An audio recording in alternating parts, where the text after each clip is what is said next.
गौरी पुत्र गणेश भगवान की जय। श्री लक्ष्मी नारायण भगवान की जय। श्री उमापति शंकर भगवान की जय। बृहस्पति देव की जय।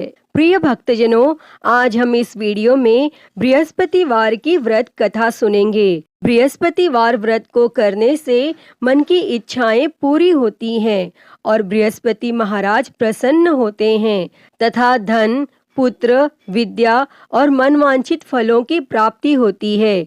परिवार को सुख शांति मिलती है। इसीलिए यह व्रत सर्वश्रेष्ठ और अति फलदायक सभी स्त्री और पुरुषों के लिए है।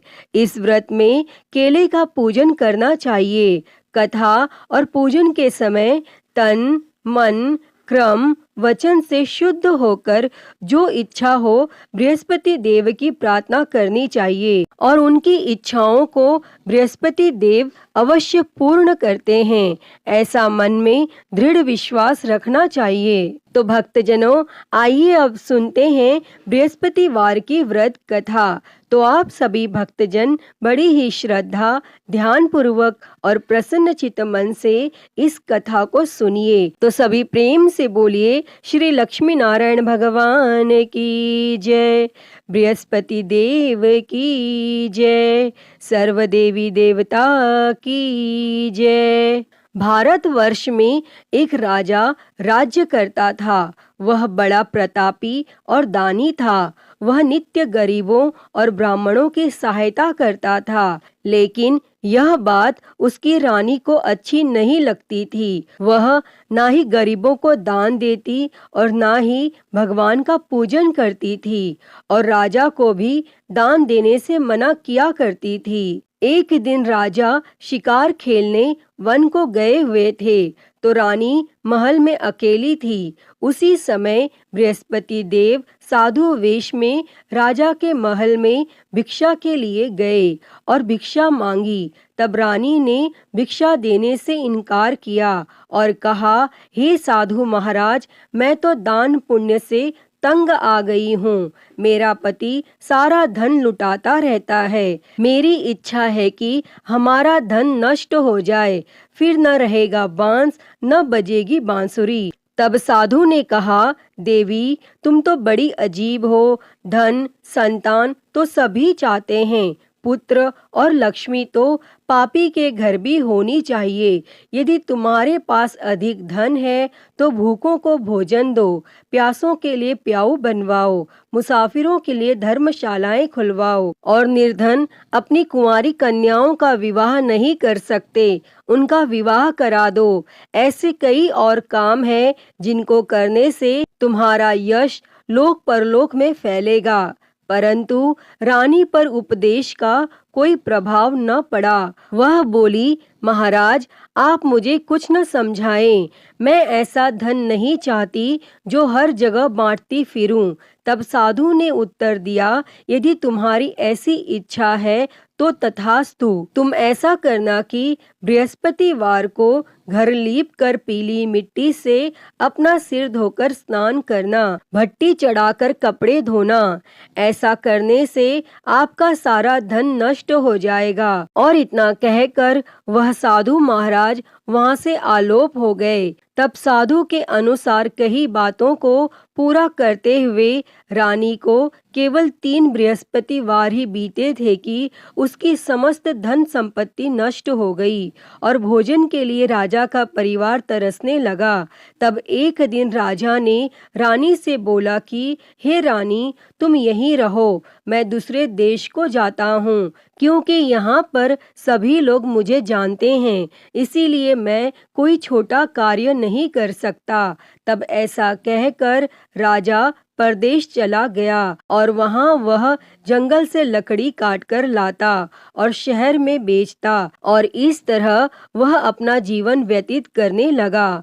इधर राजा के परदेश जाते ही रानी और दासी दुखी रहने लगे। एक बार जब रानी और दासी को 7 दिन तक बिना भोजन के रहना पड़ा तो रानी ने अपनी दासी से कहा, हे दासी, पास ही के नगर में मेरी बहन रहती है, वह बड़ी धनवान है, तू उसके पास जा और कुछ ले आ ताकि थोड़ी बहुत गुजर बसर हो जाए। तब दासी रानी की बहन के पास गई और उस दिन गुरुवार था और रानी की बहन उस समय बृहस्पतिवार व्रत की कथा सुन रही थी। तब दासी ने रानी की बहन को अपनी रानी का संदेश दिया, लेकिन रानी की बड़ी बहन ने कोई उत्तर नहीं दिया। और जब दासी को रानी की बहन से कोई उत्तर नहीं मिला तो वह बहुत दुखी हुई और उसे क्रोध भी आया और दासी ने वापस आकर रानी को सारी बात बता दी। तब सुनकर रानी ने अपने भाग्य को कोसा और उधर रानी की बहन ने सोचा कि मेरी बहन की दासी आई थी, परंतु मैं उससे नहीं बोली और इससे वह बहुत दुखी हुई होगी। और वह कथा सुनकर और पूजन समाप्त करके अपनी बहन के घर आई और कहने लगी, मैं बृहस्पतिवार का व्रत कर रही थी, तुम्हारी दासी मेरे घर आई थी, परंतु जब तक कथा होती है तब तक न तो उठते हैं और न ही बोलते हैं, इसीलिए मैं नहीं बोली। कहो दासी क्यों गई थी? तब रानी बोली, बहन तुमसे क्या छिपाऊं, हमारे घर में खाने तक को अनाज नहीं था। और ऐसा कहते कहते रानी की आंखें भर आई। उसने दासी समेत पिछले 7 दिनों में भूखे रहने तक की बात अपनी बहन को विस्तार पूर्वक सुना दी। तब रानी की बहन बोली, देखो बहन, भगवान बृहस्पति देव सबकी मनोकामना को पूर्ण करते हैं। देखो शायद तुम्हारे घर में अनाज रखा हो। पहले तो रानी को विश्वास नहीं हुआ, पर बहन के आग्रह करने पर उसने अपनी दासी को अंदर भेजा तो उसे सचमुच अनाज से भरा एक घड़ा मिल गया और यह देखकर दासी को बड़ी हैरानी हुई। तब दासी रानी से कहने लगी, हे रानी, जब हमको भोजन नहीं मिलता तो हम व्रत ही तो करते हैं, इसीलिए क्यों न इनसे व्रत और कथा की विधि पूछ ली जाए ताकि हम भी व्रत कर सकें। और तब रानी ने अपनी बहन से बृहस्पतिवार व्रत के बारे में पूछा। तब उसकी बहन ने बताया, बृहस्पतिवार के व्रत में चने की दाल और मुनक्का से विष्णु भगवान का केले की जड़ में पूजन करें तथा दीपक जलाएं, व्रत कथा सुनें और पीला भोजन ही करें, इससे बृहस्पति देव प्रसन्न होते हैं। व्रत और पूजन विधि बताकर रानी की बहन अपने घर को लौट गई और 7 दिन के बाद जब गुरुवार आया तो रानी और दासी ने व्रत रखा। गुड़साल में जाकर चना और गुड़ लेकर आई, फिर उससे केले की जड़ तथा विष्णु भगवान का पूजन किया। और अब पीला भोजन कहाँ से आए, इस बात को लेकर दोनों बहुत दुखी थी। चूंकि उन्होंने व्रत रखा था, इसीलिए बृहस्पति देव उनसे प्रसन्न थे। इसीलिए वे एक साधारण व्यक्ति का रूप धारण कर 2 थालों में सुंदर पीला भोजन दासी को दे गए। और तब भोजन पाकर दासी प्रसन्न हुई और फिर रानी के साथ मिलकर भोजन ग्रहण किया और उसके बाद वे सभी गुरुवार को व्रत और पूजन करने लगी। बृहस्पति भगवान की कृपा से उनके पास फिर से धन संपत्ति आ गई, परंतु रानी फिर से पहले की तरह आलस्य करने लगी। तब दासी बोली, देखो रानी, तुम पहले भी इस प्रकार आलस्य करती थी, तुम्हें धन रखने में कष्ट होता था और इस कारण सब धन नष्ट हो गया। और अब जब भगवान बृहस्पति की कृपा से धन मिला है तो तुम्हें फिर से आलस्य होता है। और रानी को समझाते हुए दासी कहती है कि बड़ी मुसीबतों के बाद हमने यह धन पाया है, इसीलिए हमें दान पुण्य करना चाहिए, भूखे मनुष्यों को भोजन कराना चाहिए और धन को शुभ कार्यों में खर्च करना चाहिए, जिससे तुम्हारे कुल का यश बढ़ेगा, स्वर्ग की प्राप्ति होगी और पितर प्रसन्न होंगे। और तब दासी की बात मानकर रानी अपना धन शुभ कार्यों में खर्च करने लगी, जिससे पूरे नगर में उसका यश फैलने लगा। और बृहस्पतिवार व्रत कथा के बाद श्रद्धा के साथ आरती की जानी चाहिए। इसके बाद प्रसाद बांटकर उसे ग्रहण करना चाहिए। और यहाँ एक दिन राजा दुखी होकर जंगल में एक पेड़ के नीचे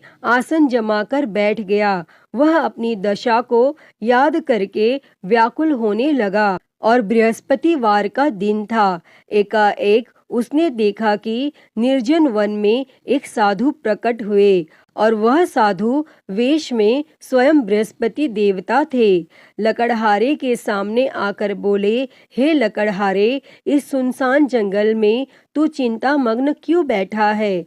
तब लकड़हारे ने दोनों हाथ जोड़कर प्रणाम किया और उत्तर दिया, हे महात्मा जी, आप सब कुछ जानते हैं, मैं क्या कहूँ? यह कहकर रोने लगा और साधु को अपनी आत्मकथा सुनाई। तब महात्मा जी ने कहा, तुम्हारी स्त्री ने बृहस्पतिवार के दिन बृहस्पति भगवान का निरादर किया है, जिसके कारण रुष्ट होकर उन्होंने तुम्हारी यह दशा कर दी। अब तुम चिंता को दूर करके मेरे कहने पर चलो तो तुम्हारे सब कष्ट दूर हो जाएंगे और भगवान पहले से भी अधिक संपत्ति देंगे।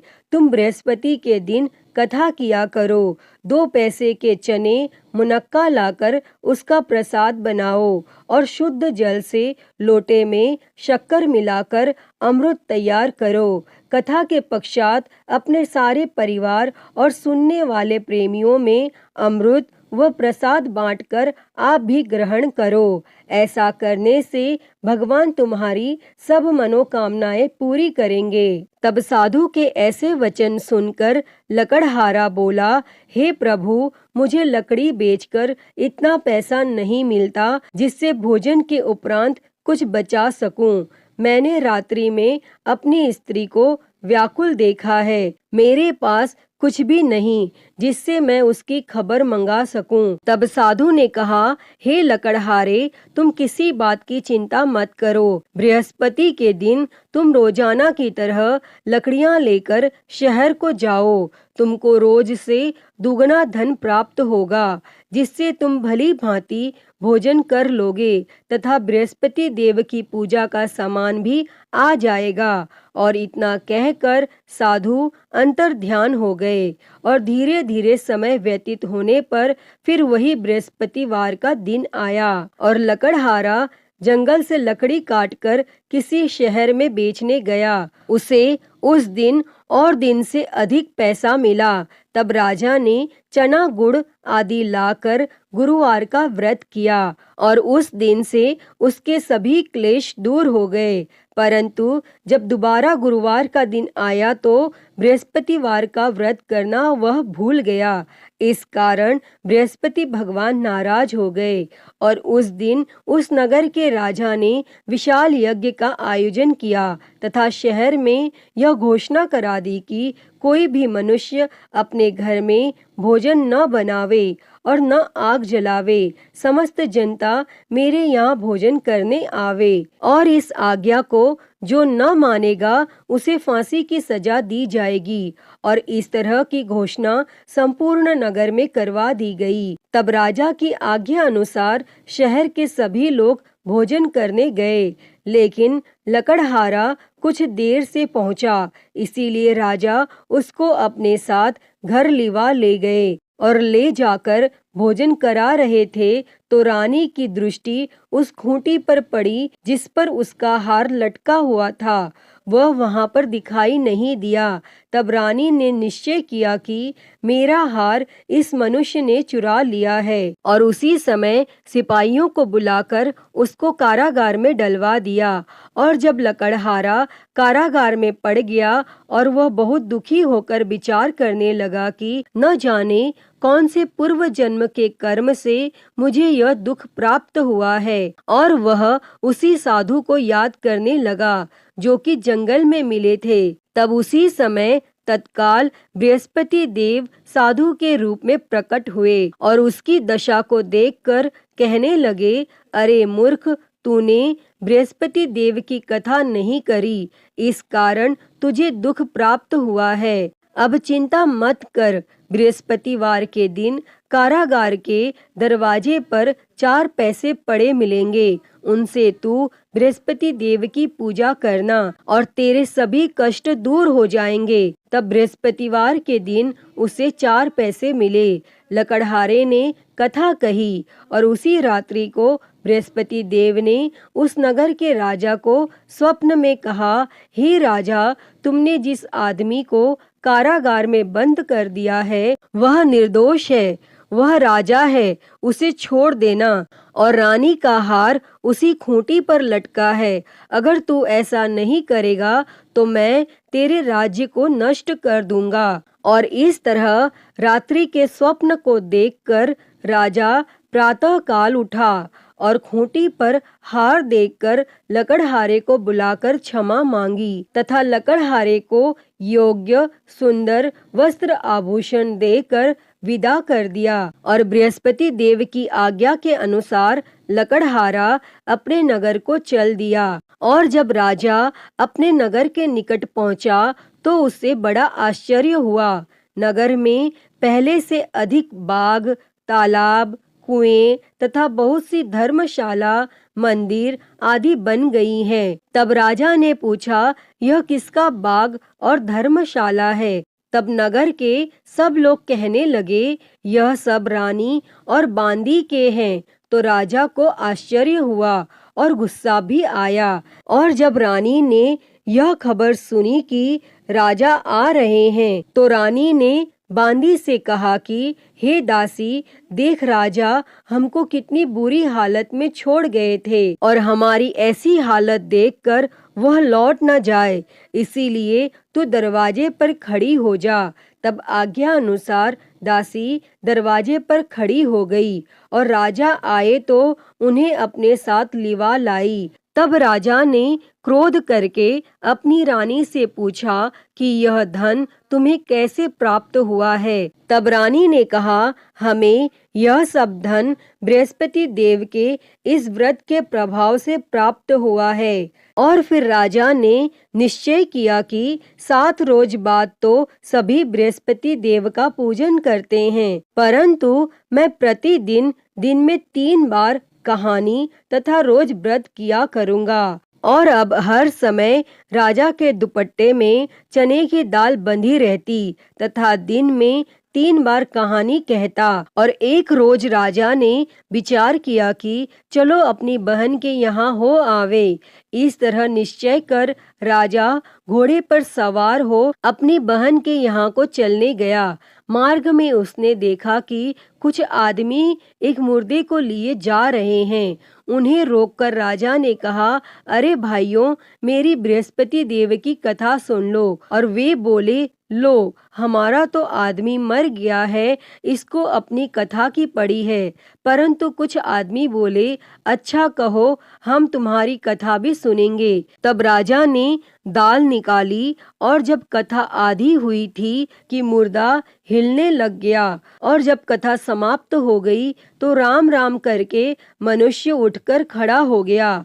और आगे मार्ग में उसे एक किसान खेत में हल चलाता मिला। तब राजा ने उसे देखकर उससे बोले, अरे भैया, तुम मेरी बृहस्पतिवार की कथा सुन लो। तब किसान बोला, जब तक मैं तेरी कथा सुनूंगा तब तक 4 हरिया जोत लूंगा। जा अपनी कथा किसी और को सुना।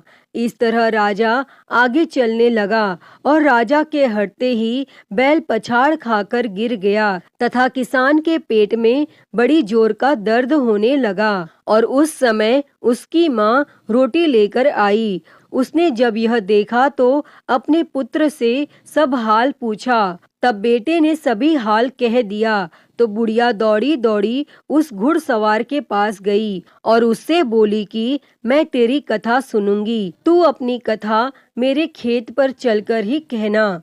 तब राजा ने बुढ़िया के खेत पर जाकर कथा कही और जिसके सुनते ही वह बैल उठ खड़ा हुआ तथा किसान के पेट का दर्द भी बंद हो गया। और राजा अपनी बहन के घर पहुंचा और बहन ने भाई की खूब मेहमानी की। दूसरे रोज प्रातः काल राजा जगा तो वह देखने लगा कि सब लोग भोजन कर रहे हैं। तब राजा ने अपनी बहन से कहा, ऐसा कोई मनुष्य है जिसने भोजन नहीं किया हो, मेरी बृहस्पतिवार की कथा सुन ले। तब बहन बोली, हे भैया, यह देश ऐसा ही है कि पहले यहाँ लोग भोजन करते हैं, बाद में अन्य काम करते हैं। अगर कोई पड़ोस में हो तो देख आऊं।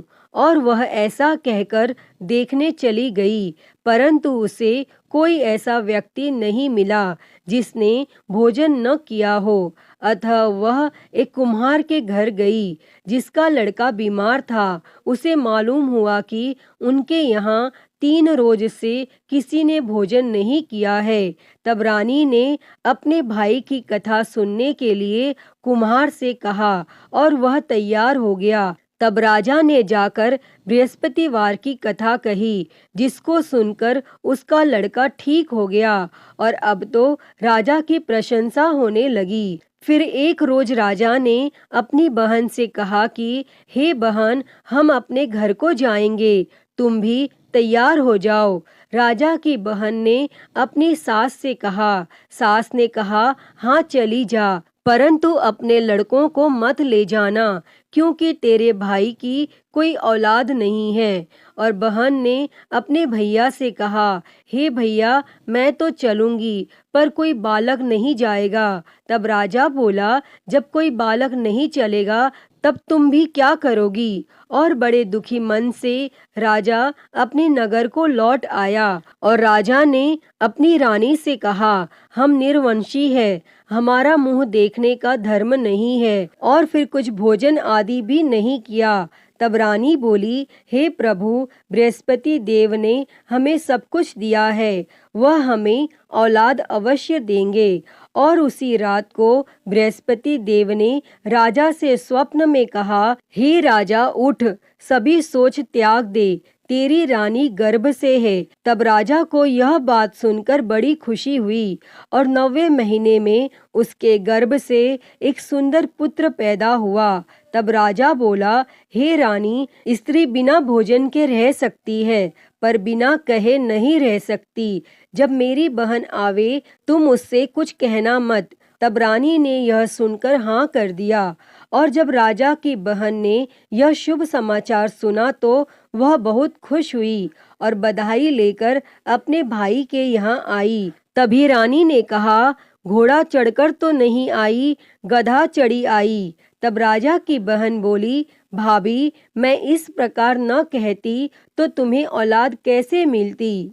प्रिय भक्तजनों, बृहस्पति देव ऐसे ही हैं, जैसी जिसके मन में कामनाएं हैं सभी को पूर्ण करते हैं। जो सद्भावना पूर्वक बृहस्पतिवार का व्रत करता है एवं कथा पढ़ता है अथवा सुनता है, दूसरों को सुनाता है, बृहस्पति देव उसकी सभी मनोकामना पूर्ण करते हैं। जैसी सच्ची भावना से रानी और राजा ने उनकी कथा का गुणगान किया तो उनकी सभी इच्छाएं बृहस्पति देव जी ने पूर्ण की थीं। अतः हे बृहस्पति देव जी, जैसी कृपा आपने राजा और रानी पर की, वैसी ही कृपा इस कथा को कहते, सुनते और हुंकारा भरते सभी पर करना। तो सभी प्रेम से बोलिए, बृहस्पति देव की जय, श्री लक्ष्मी नारायण भगवान की जय। तो आइए बृहस्पतिवार व्रत की एक और कथा सुनते हैं। तो सभी प्रेम से बोलिए, बृहस्पति देव की जय, भगवान विष्णु की जय। प्राचीन समय में एक ब्राह्मण रहता था। वह बहुत निर्धन था, उसकी कोई संतान नहीं थी। उसकी स्त्री बहुत मलिनता के साथ रहती थी। वह स्नान न करती, किसी देवता का पूजन न करती। इससे ब्राह्मण देवता बड़े दुखी थे। बेचारे बहुत कुछ कहते थे, किंतु उसका कुछ परिणाम न निकला। तब भगवान की कृपा से ब्राह्मण की स्त्री को कन्या रूपी रत्न पैदा हुआ। कन्या बड़ी होने पर प्रातः स्नान करके विष्णु भगवान का जाप व बृहस्पतिवार का व्रत करने लगी और अपने पूजन पाठ को समाप्त करके विद्यालय जाती तो अपनी मुट्ठी में जौ भर के ले जाती और पाठशाला के मार्ग में डालती जाती। तब ये जौ स्वर्ण के हो जाते और लौटते समय वह उनको बीन कर घर ले आती थी। और एक दिन वह बालिका सूप में उस सोने के जौ को फटक कर साफ कर रही थी। तब उसके पिता ने देख लिया और कहा, हे बेटी, सोने के जौ के लिए सोने का सूप होना चाहिए। तब दूसरे दिन बृहस्पतिवार था और इस कन्या ने व्रत रखा और बृहस्पति देव से प्रार्थना करके कहा, मैंने आपकी पूजा सच्चे मन से की हो तो मेरे लिए सोने का सूप दे दो। तब बृहस्पति देव ने उसकी प्रार्थना स्वीकार कर ली। तब रोजाना की तरह वह कन्या जौ फैलाती हुई जाने लगी और जब लौटकर जौ बीन रही थी तो बृहस्पति देव की कृपा से सोने का सूप मिला और उसे वह घर ले आई और उसमें जौ साफ करने लगी। परंतु उसकी माँ का वही ढंग रहा। एक दिन की बात है कि वह कन्या सोने के सूप में जौ साफ कर रही थी और उस समय उस शहर का राजपुत्र वहां से होकर निकला और इस कन्या के रूप और कार्य को देखकर मोहित हो गया तथा अपने घर आकर भोजन तथा जल त्याग कर उदास होकर लेट गया। और जब राजा को इस बात का पता लगा तो अपने प्रधानमंत्री के साथ उसके पास गए और बोले, हे बेटा, तुम्हें किस बात का कष्ट है? किसी ने अपमान किया है अथवा और कोई कारण हो सो कहो, मैं वही कार्य करूँगा जिससे तुम्हें प्रसन्नता होगी। और तब अपने पिता की राजकुमार ने बातें सुनी तो वह बोला, मुझे आपकी कृपा से किसी बात का दुख नहीं है, किसी ने मेरा अपमान नहीं किया है, परंतु मैं उस लड़की से विवाह करना चाहता हूँ जो सोने के सूप में जौ साफ कर रही थी। और यह सुनकर राजा आश्चर्य में पड़ा और बोला, हे बेटा, इस तरह की कन्या का पता तुम ही लगाओ, मैं उसके साथ तेरा विवाह अवश्य ही करवा दूंगा। तब राजकुमार ने उस लड़की के घर का पता बतलाया और तब मंत्री उस लड़की के घर गए और ब्राह्मण देवता को सभी हाल बतलाया। तब ब्राह्मण देवता राजकुमार के साथ अपनी कन्या का विवाह करने के लिए तैयार हो गए तथा विधि विधान के अनुसार ब्राह्मण की कन्या का विवाह राजकुमार के साथ हो गया। और कन्या के घर से जाते ही पहले की भांति उस ब्राह्मण देवता के घर में गरीबी का निवास हो गया। और एक दिन दुखी होकर ब्राह्मण देवता अपनी पुत्री के पास गए। तब बेटी ने पिता की दुखी अवस्था को देखा और अपनी माँ का हाल पूछा। तब ब्राह्मण ने सभी हाल कहा। तब कन्या ने बहुत सा धन देकर अपने पिता को विदा कर दिया और इस तरह ब्राह्मण का कुछ समय सुखपूर्वक व्यतीत हुआ। परंतु कुछ दिन बाद फिर वही हाल हो गया। ब्राह्मण फिर अपनी कन्या के यहाँ गया और सारा हाल कहा तो लड़की बोली, हे पिताजी, आप माताजी को यहाँ लिवा लाओ, मैं उसे विधि बता दूंगी जिससे गरीबी दूर हो जाएगी। तब वह ब्राह्मण देवता अपनी स्त्री को साथ लेकर पहुँचे तो वह कन्या अपनी माँ को समझाने लगी, हे माँ, तुम प्रातः काल प्रथम स्नान आदि करके विष्णु भगवान का पूजन करो तो सब दरिद्रता दूर हो जाएगी। परंतु उसकी माँ ने एक भी बात नहीं मानी और प्रातः काल उठकर अपनी पुत्री के बच्चों की जूठन को खा लिया। इससे उसकी पुत्री को भी बहुत गुस्सा आया और एक रात को कोठरी से सभी सामान निकाल दिया और अपनी माँ को उसमें बंद कर दिया और प्रातः काल उसे निकाला तथा स्नान आदि करा के पाठ करवाया तो उसकी माँ की बुद्धि ठीक हो गई और फिर वह प्रत्येक बृहस्पतिवार को व्रत रखने लगी। इस व्रत के प्रभाव से उसके माँ बाप बहुत ही धनवान और पुत्रवान हो गए और बृहस्पति जी के प्रभाव से इस लोक के सुख भोग कर स्वर्ग को प्राप्त हुए। अतः हे बृहस्पति देव जी, जैसी कृपा आपने ब्राह्मण पुत्री पर की, वैसी ही कृपा इस कथा को कहते, सुनते और हुंकारा भरते सभी पर करना। सभी के जीवन से दरिद्रता दूर कर सभी के जीवन में धन संपत्ति और सुख समृद्धि देना। तो सभी प्रेम से बोलिए बृहस्पति देव की जय, श्री लक्ष्मी नारायण भगवान की जय। प्रिय भक्तजनों, तो मैं उम्मीद करती हूँ कि आपको आज की ये कथा पसंद आई होगी और अगर वीडियो अच्छी लगी हो तो इसे लाइक करें, ज़्यादा से ज़्यादा शेयर करें और कमेंट बॉक्स में बृहस्पति देव जी की जय लिखना ना भूलें और हरिहर भक्ति चैनल को सब्सक्राइब कर नोटिफिकेशन बेल को ज़रूर ऑन कर लें। हर हर महादेव। धन्यवाद।